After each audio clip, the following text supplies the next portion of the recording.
Okay, well, you know, this event is going on and it's an amazing event. The crowd is huge. We have parents, we have volunteers, we have media, we have folks that's just wanting to give back. And they just coming from out of nowhere, actually.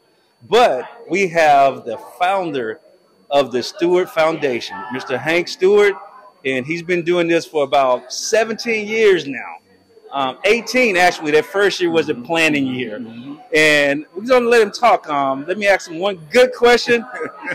What passion do you have, and why did you, how should I say, just wake up one day and decide to give back to the community? Okay, so first of all, let me thank you, Lee. No problem. Thank you for your time. Thank you for your energy. Thank you for helping to make this amazing, the school supplies and everything that you contribute.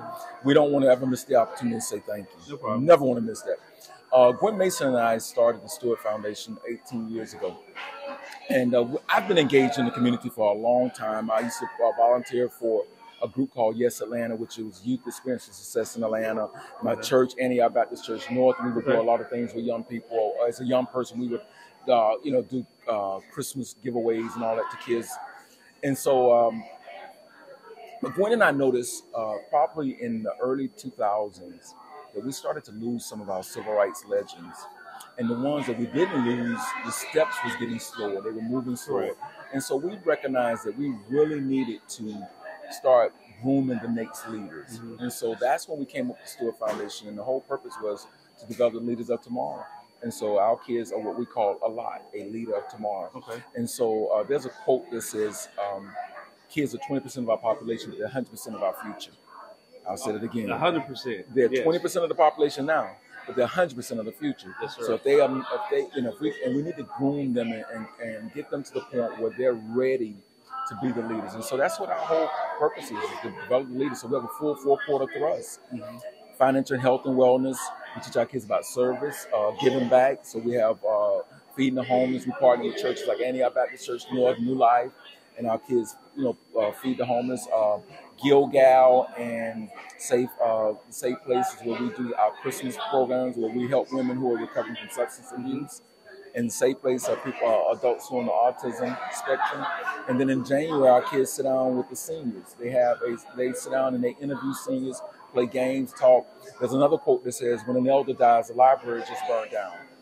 Oh, wow. So we want to make sure that we get those books from our children before the library burned down. That makes total sense. Right. Everybody should write a book. Yeah, everybody should, because everybody's got something to say. And then we have something that is really powerful. In February, March, April is our Black History Program, our Women's History Program, and a Career Day. And we have probably one of the largest career days in the country. We used to, before COVID, we were averaging about between 150 to 175 speakers going into a school. Okay. We would bring jobs and give kids, jobs who needed to work. And then our last quarter is where we are right now, May, June, and July, anti-bullying, networking, and etiquette. And so before this youth ball, our kids were also in an etiquette workshop. So they learned which salad forks to use. Oh, okay, and all that that. makes so, sense. Yes, they had to know all of that. And so and table etiquette, not only table etiquette, but social media etiquette. Correct. A lot of kids are not going to get jobs because of what they put on social media. Yes, sir. Right. So we teach them about all of that. So that's what we do, So now, you're big in the community, 17 years, you're a poet, you speak that knowledge that comes out, that inspires folks in a poetic manner that soothes their soul.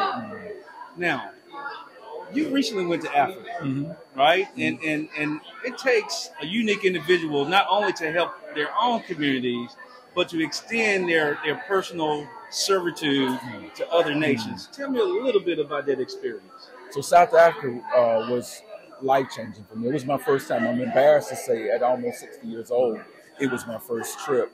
I'll tell you real quick, when we got there, it was pouring down raining, and got off the plane, it was raining. And I chose to believe, Lee, that it was not rain.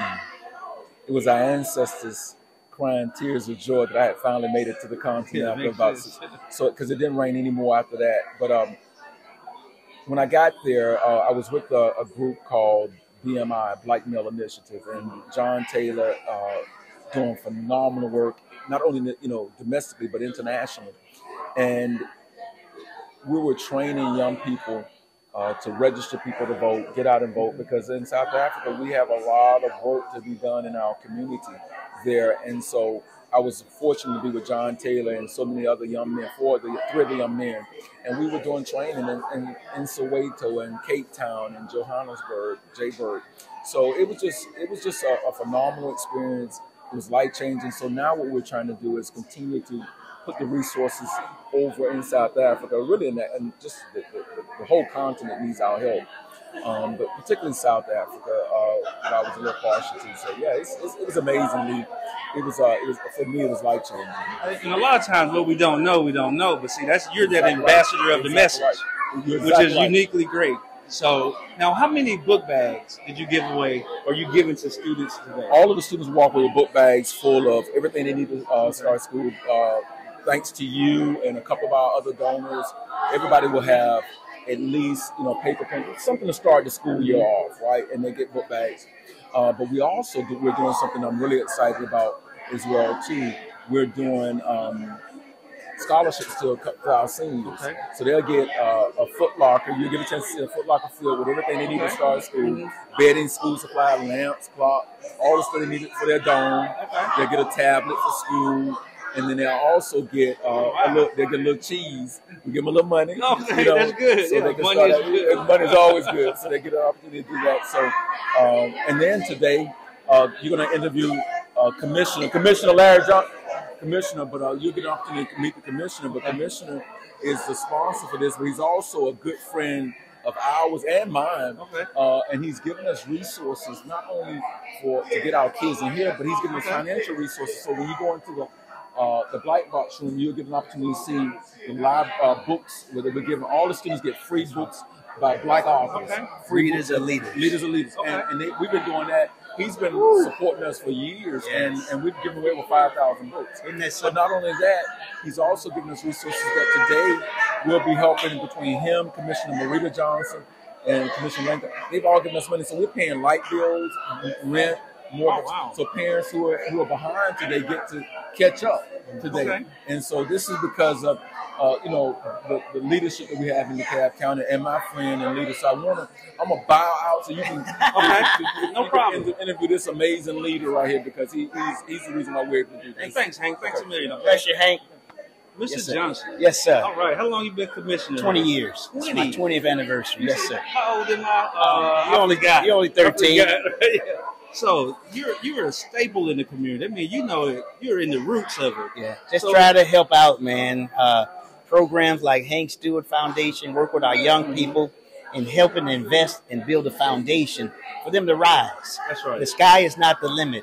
How do we do it? Through financial literacy, through just reading, through just helping with rent, utilities, just bringing a holistic approach to prevention to make sure that we're serving the whole community. So let me tell you what it means to know that it's an advocate out there that will prevent our lights from going off at times. Yeah. Man, that I can remember when I was a kid. Oh yeah. And the lights flickered, or it was kind of colder in the winter time. I had mine when I was in Chicago. I went 2 winters without heat or lights.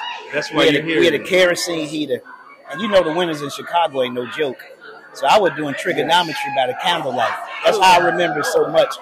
And trying to engage and invest, I told God, if you ever get me out of this, please put me in a position to help others. So, Commissioner, tell me, what's your vision for your constituents and the folks you serve? The vision is about intergenerational wellness, walking, conflict resolution, crime prevention, and bringing it around, linking them to resources, and leveraging public-private partnerships. That's right. Community partnership is a vital asset.